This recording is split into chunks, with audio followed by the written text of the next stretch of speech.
ওং নমঃ শিবায়, ওং নমঃ শিবায়, ওং নমঃ শিবায়। হর হর মহাদেব, হর হর মহাদেব, হর হর মহাদেব। জয় শিব শম্ভু, জয় শিব শম্ভু, জয় শিব শম্ভু। জয় তারকেশ্বর, জয় তারকেশ্বর, জয় তারকেশ্বর। জয় ত্রিকালদর্শী, জয় ত্রিকালদর্শী, জয় ত্রিকালদর্শী। হর হর মহাদেব, হর হর মহাদেব, হর হর মহাদেব। আজকে গীতার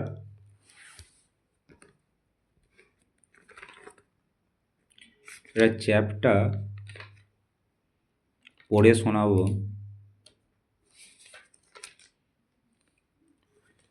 যে চ্যাপ্টার নাম পঞ্চম অধ্যায়।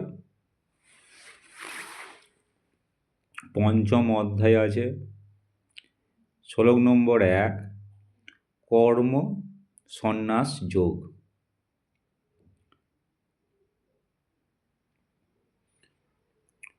মানে অর্জুনকে যে শ্রীকৃষ্ণ যেটা বলেছিলেন সেই গীতার মাহাত্ম্য বলেছিলেন, সেটাই বলবো। যে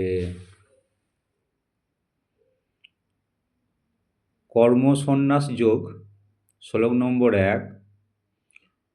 অর্জুন উবাচ, অর্জুন উবাচ সন্ন্যাসং কর্মাণং কৃষ্ণ পুণ্য যোগং চ সংশোষি যচ্ছেচ্ছয় এত ও রেকম তন্মে বহি সুনিশ্চিতম। এর বাংলা অনুবাদ হচ্ছে, অর্জুন বললেন, হে শ্রীকৃষ্ণ, প্রথমে তুমি আমাকে কর্মত্যাগ করতে বললে এবং তারপর কর্মযোগের অনুষ্ঠান করতে বললে। এই দুটির মধ্যে কোনটি অধিক কল্যাণকর তা সুনিশ্চিতভাবে আমাকে বলো। তাৎপর্য হচ্ছে, ভগবদ্গীতার এই পঞ্চম অধ্যায়ে ভগবান বলছেন যে শুষ্ক জ্ঞানের মানসিক জল্পনার চেয়ে কৃষ্ণ ভাবনাময় ভক্তি ভাবনামূলক কর্মসেহ ভক্তি ভাবনামূলক সেবা শুষ্ক জল্পনা কল্পনার চেয়ে সহজতর। কারণ এই ধরনের কর্ম অপাকিত এবং তা সাধন করার ফলে মানুষ কর্মফলের প্রতিক্রিয়া থেকে মুক্ত হয়। দ্বিতীয় অধ্যায়ে আত্মার প্রাথমিক জ্ঞান এবং জড়জগতে তার বন্ধনের কারণ বর্ণনা করা হয়েছে এবং বুদ্ধিযোগ বা ভক্তিযোগের অনুশীলনের ফলে কিভাবে সেই বন্ধন থেকে মুক্ত হওয়া যায় তার ব্যাখ্যাও করা হয়েছে। তৃতীয় অধ্যায়ে ব্যাখ্যা করা হয়েছে যে যিনি শুধু জ্ঞানের স্তরে অধিষ্ঠিত হয়েছে তার আর কোনো কর্তব্য নেই। চতুর্থ অধ্যায়ে ভগবান অর্জুনকে শিক্ষা দিয়েছেন যে সব রকমের যজ্ঞই জ্ঞানের পরিসমাপ্তি হয়। তবে এই চতুর্থ অধ্যায়ে শেষে ভগবান অর্জুনকে উপদেশ দিলেন পূর্ণ জ্ঞানের অধিষ্ঠিত হয়ে মোহমুক্ত হয়ে যুদ্ধ করতে। সুতরাং এভাবে একই সঙ্গে ভক্তি ভাবনামূলক কর্মে নিয়োজিত হতে এবং জ্ঞানের অধিষ্ঠিত হয়ে কর্ম পরিহার করতে পরামর্শ দিয়ে শ্রীকৃষ্ণ অর্জুনকে বিভ্রান্ত করেছিলেন আর তাকে সিদ্ধান্ত গ্রহণে বিচলিত করে তোলেন। অর্জুন বুঝতে পেরেছিলেন যে জ্ঞানের প্রভাবে কর্মত্যাগের অর্থ হচ্ছে ইন্দ্রিয় সুখভোগের জন্য যে সমস্ত কর্ম তা থেকে বিরত থাকা। কিন্তু কৃষ্ণ ভাবনায় ভাবিত হয়ে ভক্তিযোগ সাধন করার জন্য যদি কর্ম করা হয় তাহলে কর্ম ত্যাগ করা হলো কী করে? তিনি মনে করেছিলেন জ্ঞানের প্রভাবে কর্মত্যাগ অর্থাৎ সন্ন্যাস হচ্ছে সব রকমের কর্ম থেকে বিরত হওয়া, কারণ কর্ম ও ত্যাগ তার কাছে অসঙ্গতিপূর্ণ মনে হয়েছিল।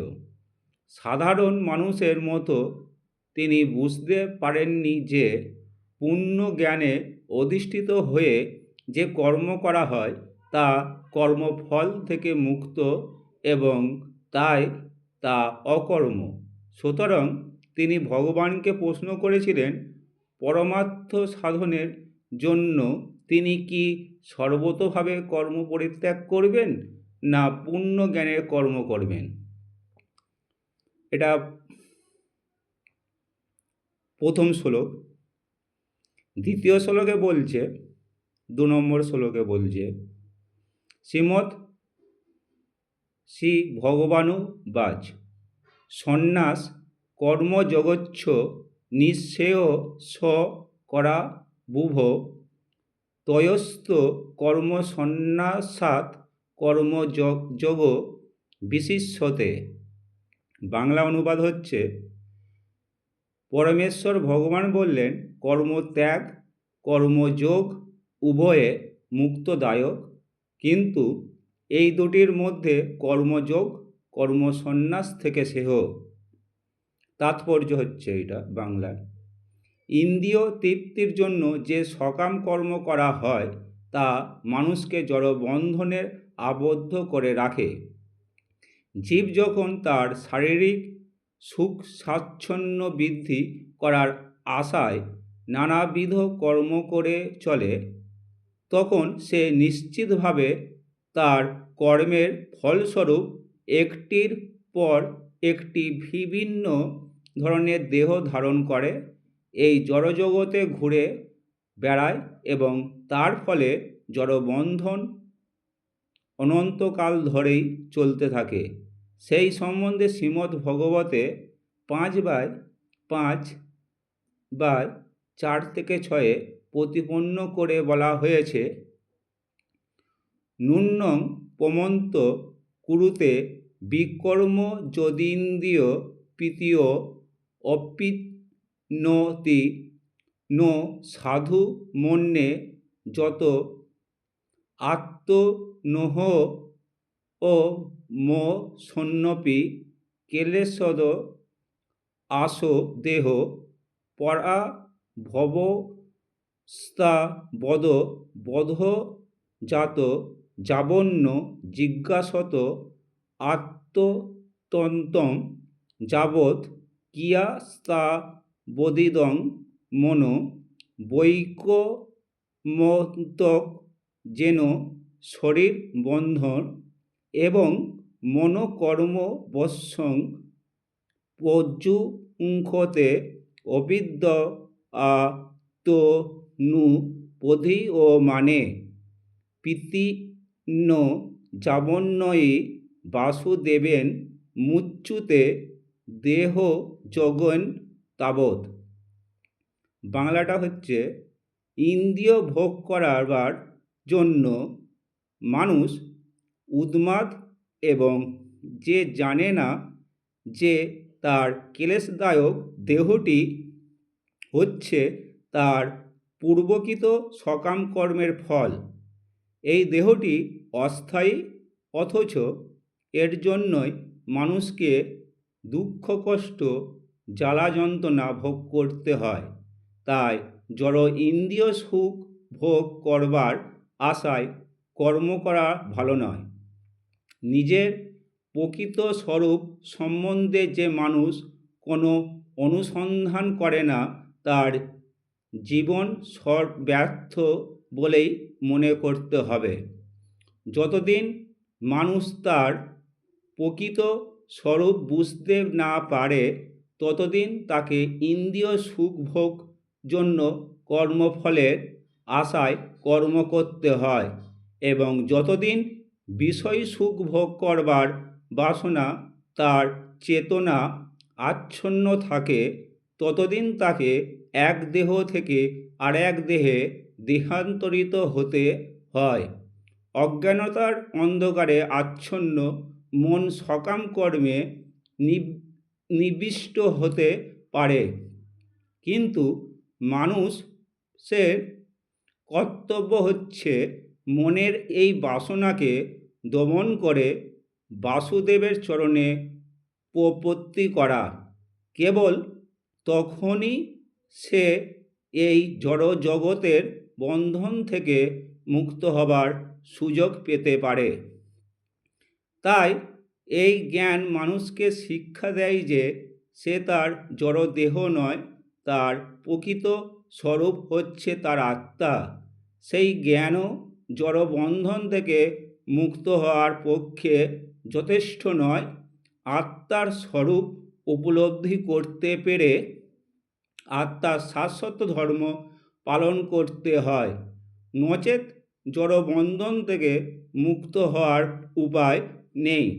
কৃষ্ণ ভাবনায় ভাবিত হয়ে ভগবানের সেবা করার জন্য যে কর্ম করা হয় সেই কর্ম সকাম কর্ম নয়। জ্ঞানময় কর্ম মানুষের প্রকৃত জ্ঞানের প্রগতিকে শক্তিশালী করে।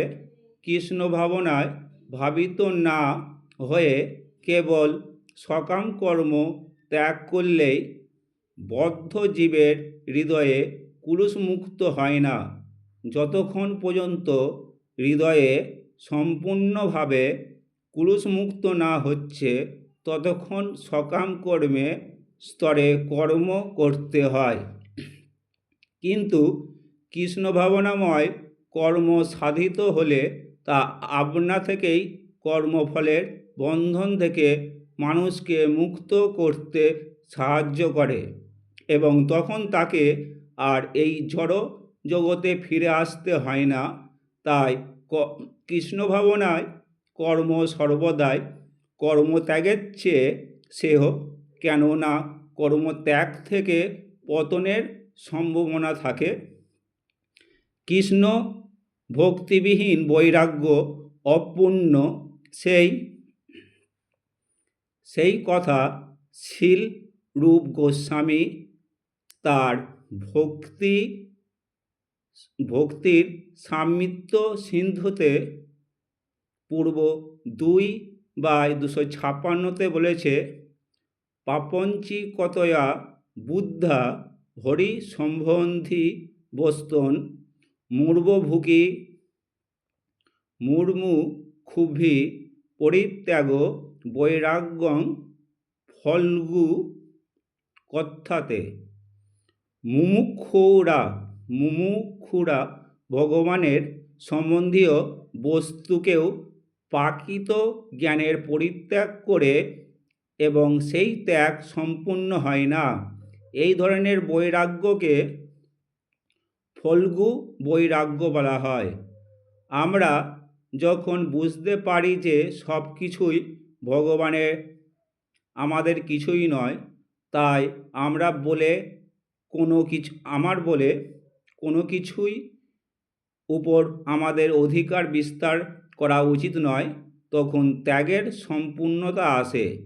মানুষের বোঝা উচিত বাস্তবিক কোনো কিছুর আর নিজের নয়, তা হলে ত্যাগের প্রশ্ন আসে কোথা থেকে? যে জানে সব কিছুই হচ্ছে ভগবানের সম্পত্তি, সে নিত্য বৈরাগ্যযুক্ত। যেহেতু সব কিছুর শ্রীকৃষ্ণের, তাই সব শ্রীকৃষ্ণের সেবায় নিয়োগ করতে হয়। এই শুদ্ধ কৃষ্ণ ভাবনায় ভাবিত কর্ম মায়াবাদীদের সন্ন্যাসীদের কৃত্রিম বৈরাগ্য চেয়ে অনেক ভালো। এটা হচ্ছে 2 নম্বর শ্লোক। এরপরে আসবে 3 নম্বর শ্লোক আসবে, তারপরে আছে 4, 5, সেটা আমি আবার পরে বলবো। ঠিক আছে, আজকে আর বলতে পারছি না, অনেকটা বলা হয়ে গেছে, আবার অন্যদিন একটা বলবো। 3, 4, 5 এইভাবে আমি পুরো ভাগবতটা আমি কমপ্লিট করব। ঠিক আছে, আরও একটা অধ্যায় আছে,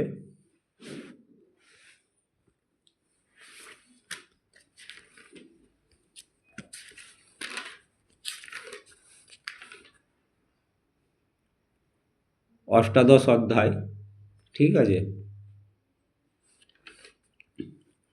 আছে। আমি এইভাবে পুরো ভাগবতটাও কমপ্লিট করব। প্রতিদিন একটা একটা করে বলবো আর একটা একটা করে কমপ্লিট করব, ঠিক আছে।